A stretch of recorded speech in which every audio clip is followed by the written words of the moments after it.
Yeah, we back. Yeah, we back. Now, as you already know on my channel, we've been talking about the French economy, which is currently in full-scale collapse.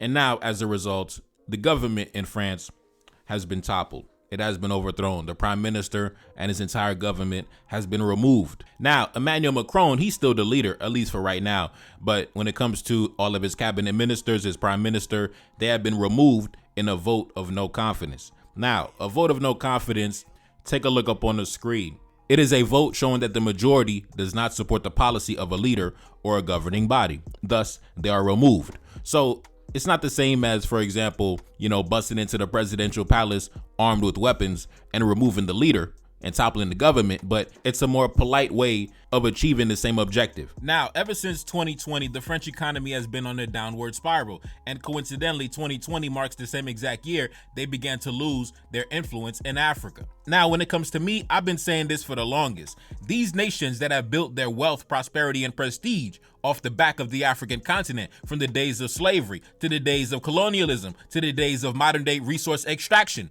these nations do not have the ability to stand on their own 2 feet without collecting welfare from the African continent. Thus, once the welfare is removed, you will witness their economies go into full-scale collapse.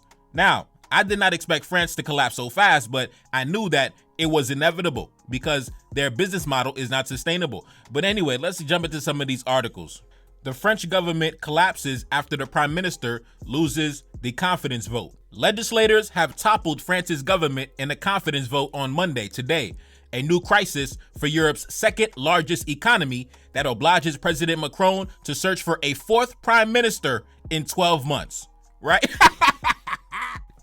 Yo, listen, man, listen, imagine this was an African country and they done went through 4 governments in a year. Oh my God, they would have been on the international media talking about, oh my God, the chronic instability, the fragile institutions, the leaders are unable to provide, stability and governance for their people. Man, listen, they would have been saying, listen, they are not fit to govern themselves. They need to be put under a protectorate. They need to be placed under colonization. They would have been talking about the corruption and the economic mismanagement. They would have been saying how they are a threat to regional stability. They would have been talking about the need for external intervention, right? The United Nations, the IMF, which the French government already been talking about. They might have to go to the IMF to bail out the government, to bail out the economy. They would have been talking about how they're a failed state. They would have been having a ball in the international media if this was an African country. But unfortunately for them, no, it's France, the second largest economy in the European Union, one of the pillars of Western power. So when you have one of the pillars of Western power, one of the Hall of Fame nations of colonialism and destruction collapsing before our eyes, this is not only going to affect France, this is going to shake the entire Western power structure. Western hegemony is going to be shaken to its very core. Not only is it the second largest economy in the European Union, but I believe it's also the second most powerful military in NATO, right? A nuclear power, right? A member on the UN Security Council, right? So we have one of the big dogs when it comes to Western power, Western hegemony across the world. One of the big dogs, one of the heavyweights on his knees right now, about to be killed. So like I said, this is not an individual loss for France. This is a collective loss for Western power across the world. This is going to affect the power of the euro, their currency. This is also going to affect the United States because the United States is going to have to jump in, because if the second largest economy in the European Union, the second largest military nuclear power in NATO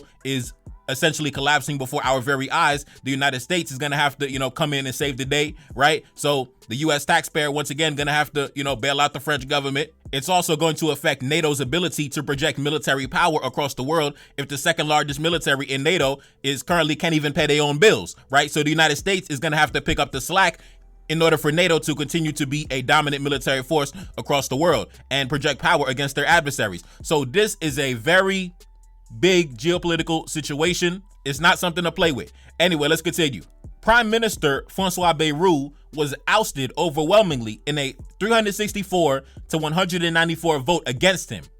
Bayrou paid the price for what appeared to be a staggering political miscalculation, gambling that lawmakers would back his view that France must slash public spending to repair the debt. Instead, they seized on the vote that he called to gang up against Bayrou. In his speech beforehand, François Bayrou made clear that He had his eyes set more on history instead of politics, telling members of parliament that it was future generations who would suffer if France lost its financial independence. Now, time out. So basically, the prime minister was removed because he proposed some spending cuts to balance the budget and repair the debt.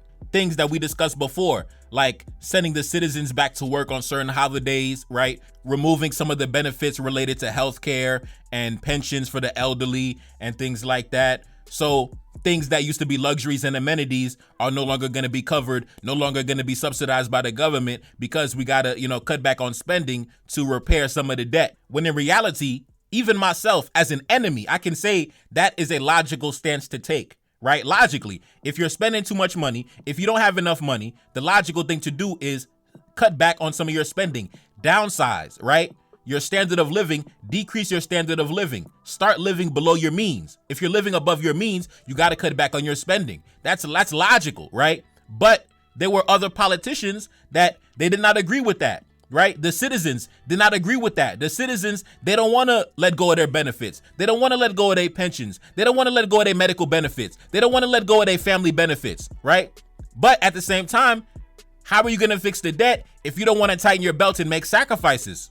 So that's the problem. And you heard what the prime minister said. He said, I'm focused more on the future generations, right? Our children, our grandchildren, and their children that will suffer if we allow our country to collapse, because he said that we're going to lose our independence. He said France on its current track right now is going to lose its independence. So he's thinking of the future. But unfortunately, the citizens and the other politicians, the members of parliament, they're short-sighted. They're thinking of right now. They don't want to go back to their voters and say, listen, we had to vote to get rid of your benefits. We had to vote to get rid of your pensions. We had to vote to get rid of your medical coverage. We had to vote to send you back to work on holidays, right?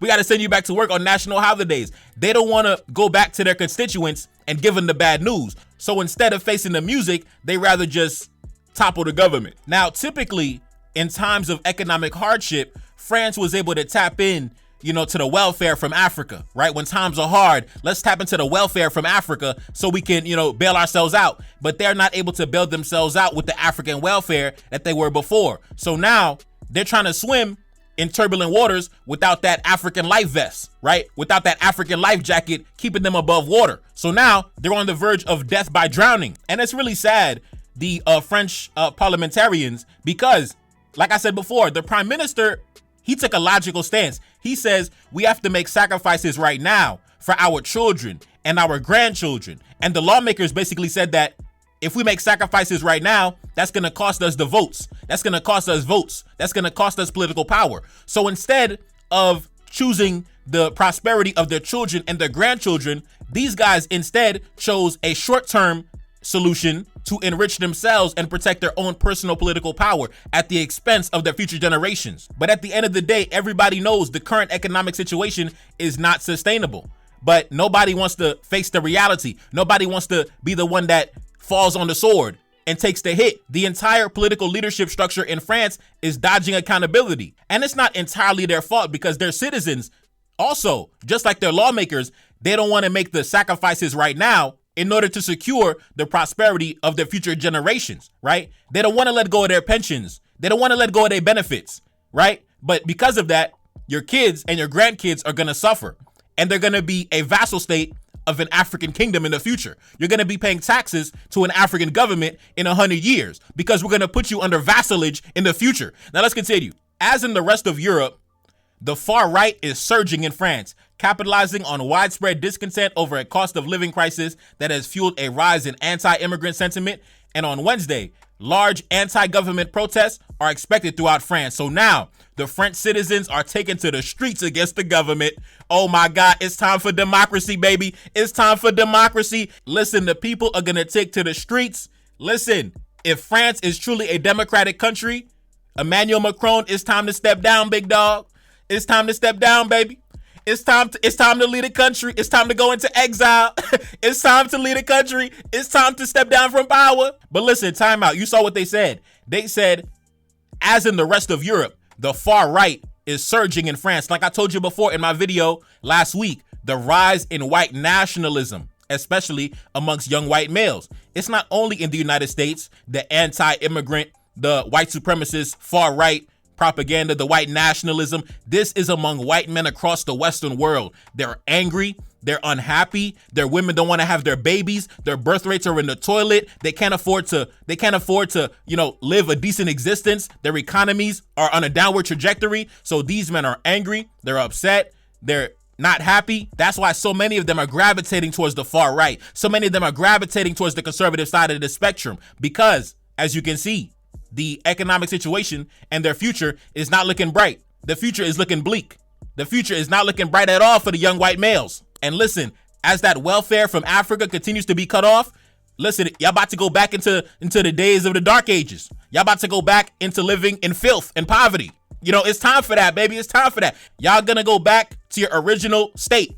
You're gonna go back to your primitive conditions. I'm sorry to tell you. So it doesn't matter how much you gravitate towards the far right, the conservative side of the spectrum. The writing is on the wall. You are going to be back in your primitive state, your primitive conditions, right?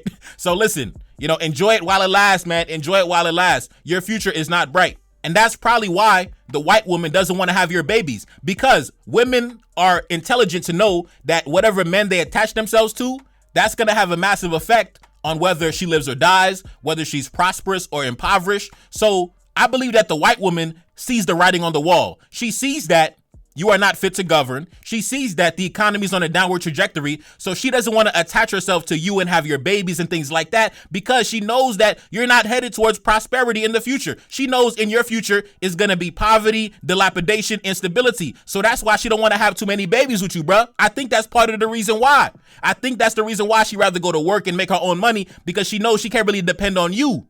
Women typically don't really want to have babies when the economic conditions are not, secure.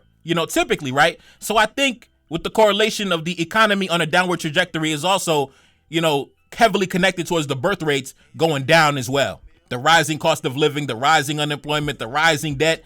What woman of intelligence would want to have your babies, bro? I mean, come on. Of course the birth rates are dropping, bro. Look at the writing on the wall. But anyways, speaking of women, I want to get into this clip. I'm going to translate it to English, of this French woman basically admitting the reason why the French economy is collapsing, right? She admits the true reason why, because see, the white man don't want to admit it. So we're going to have the white woman, admit the reason why the French economy is collapsing. The second largest economy in the European Union, the second most powerful military in NATO, nuclear power, right? Member of the UN Security Council, is currently in full scale collapse. So I'm going to play the clip from the white woman, basically, giving her thoughts on the situation. And I'll be right back. We have not been at all kind to certain African countries, and they are paying us back very well now. And I encourage them to continue for all the harm we have done to them, for everything we take from their underground. Frankly, I say it loud and clear, and that they continue to stand up against it. Above all, stand up. Don't let yourself be pushed around. Because we abused, and now you see it's coming back to us. Why do we have the 3.5 billion deficit? It's because before it was offset by everything we could possibly take from the lands of certain African countries. So it was covering that debt. We didn't see it.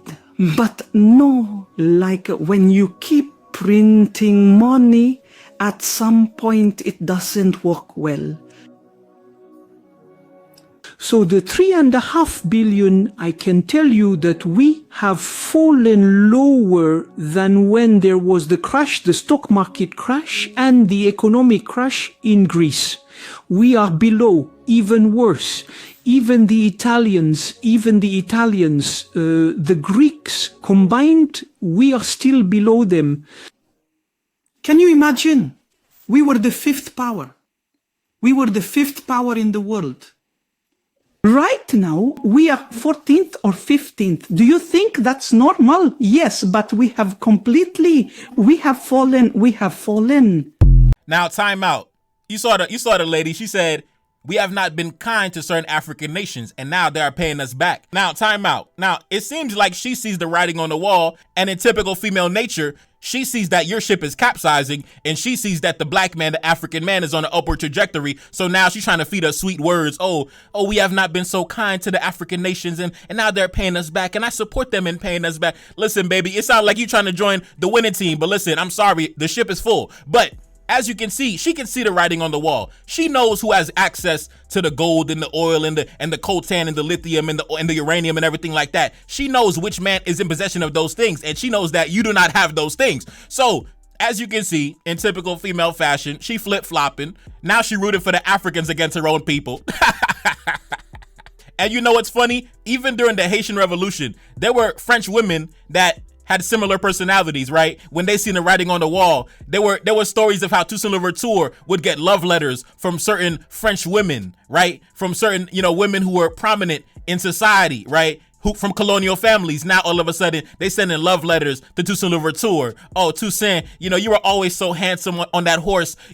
Toussaint, I always love seeing you in your French military uniform, Toussaint. Listen, the French woman, she never been loyal to her man. The French woman, she never been loyal to her man. Do you know that Napoleon Bonaparte's sister, I believe her name was Pauline Bonaparte. Number one, she had a very infamous reputation of being a very loose, promiscuous, and scandalous woman. Do you know that during the revolution, there were stories of her having sex with Haitian generals like Alexander Pétion, amongst other people as well? Napoleon's own sister, when she came to the colony with the French military, she was having sex with the Haitian leaders. Now, keep in mind, Alexander Pétion was a quadroon, which means that he was, over, like 75% white, but still, he was still a Haitian general. And there were many cases of French women who offered themselves up as concubines to Haitian leaders. And that's also another reason why the French are so bitter about the revolution, because they talk about, Dessalines killed the French colonists, but they're also upset at the amount of French women that, as soon as the tides turned, threw themselves at the feet and into the bedrooms of the Haitian leaders. So when it comes to the French woman in particular, she has never been loyal to her man historically. She has never been loyal. I mean, she is the personification of female nature. But one thing I love that she said the most was that she admitted the fact that in previous times of economic hardship, we were able to offset our economic problems by going into the African Welfare Fund, right? By accessing the African welfare. And it was that same African welfare they were getting that was providing them access to the benefits and the luxuries and amenities and the pensions and the medical coverage and all the things the government was subsidizing the population with. They were getting that from the African welfare. So now, due to the fact that the African welfare has heavily decreased in recent times, they're not able to access that. So now the burden is shifted to the citizens. So now the citizens are being forced to carry the weight. That's why the prime minister was saying that we need to send them back to work on the holidays. We need to cut back on some of the pensions. We need to cut back on some of the benefits. We need to cut back on some of our spending and our subsidies that we give into the population, the luxuries and amenities, right? So now the citizen has to now bear that burden that was previously placed on the back of the African nations. And towards the end of the video, she just admits we have fallen. We have fallen as a nation. We have fallen. So unfortunately, like I said, when it comes to France, it's probably going to be some riots in the streets in the future, in the foreseeable future. The people are probably going to rise up against the government, most likely. And to be honest, unless they face the reality and confront this debt and tighten up their belts and make the sacrifices necessary to turn the ship around, it's simply going to continue to get worse and worse and worse. So at this point, it's simply a case of which politician is willing to fall on the sword to take that accountability and take that hit, right? It seems like nobody over there wants to take the hit. Nobody over there wants to be the guy that comes out and is held responsible and is the scapegoat for the inevitable, which means that, like I said, you guys got to tighten up your belts. You got to balance your budget. You're going to have to let go of some of the luxuries and amenities that you've grown accustomed to, right? You can't be, living large and balling out. You have to live below your means, right? It's like if you're living in a mansion home, but you cannot afford to pay off the mansion home. You're going to have to downsize to a smaller house, a smaller living space. You might have to rent out on Airbnb. Maybe you have to get an apartment, or maybe you might have to rent a room, right? I know you've grown accustomed to living in a mansion, driving Rolls Royce, but you're going to have to sell that Rolls Royce. You're going to have to sell that mansion, and you're going to have to rent a room. While you get your finances in order, you're going to have to rent a room, right? Rent a room and get your money back up again, bro. But that's the thing. They don't want to make that sacrifice and go live in a room and rent a room for like $500 a week because they're grown accustomed to living in a mansion, living in a 10-bedroom mansion. They don't want to downsize into a tiny room, a tiny basement, right? A tiny room in a basement. They don't want to downsize to that level because they're grown accustomed to a certain standard of living. So that's the dilemma that France finds itself in. Unfortunately, we'll see how they, turn it around, and of course we'll be watching the developments. Anyways, man, it's your boy Nefakari Desalegn back in the Billy. Yes indeed. Second single off the next project, The Spy in Bamako. Pin comment at the top, link in the description, and I'm gone. Peace. Feel like you see me, I feel like I'm Saudi or ran up on Yan in the middle of Bamako. Enemy line, they claiming he innocent. Don't do no talking, I gotta move militant. Don't do no talking, I hit him with facts. 1804, bringing it back. 1804 like I'm Mother Cap Henry. King with the vision, the crown never empty. Top of the mountain, my soldiers defend me. Ducking and dodging the foreign intelligence. Hitting my dance on the DGSE. Dodging they traps, still on my feet. Feeling impeccable, feel like I'm shining. Go to my neck and I'm flooded with diamonds. Go to my neck and I feel like a mess. Feel like a lion, I'm in the savannah. Feel like the king when I'm up in the jungle. Never defeated, I never been humble. Come out victorious every encounter. Money machine give me help when I count it. Money machine stack it up in a beat. Heart of a king and I ride for the team. Weight of the world got it stuck on my shoulders. Bet you can feel it, my heart getting colder. Yeah, gotta stay focused so when it's in shots I gotta react. Cause I'm a target, I'm under attack. Grabbing a weapon, I tell him get back. Mission exposed, secrets unfold. Enemy try but I'm still in control. Got your boy sitting in Bamako prison. Hoping they wish we sending them home.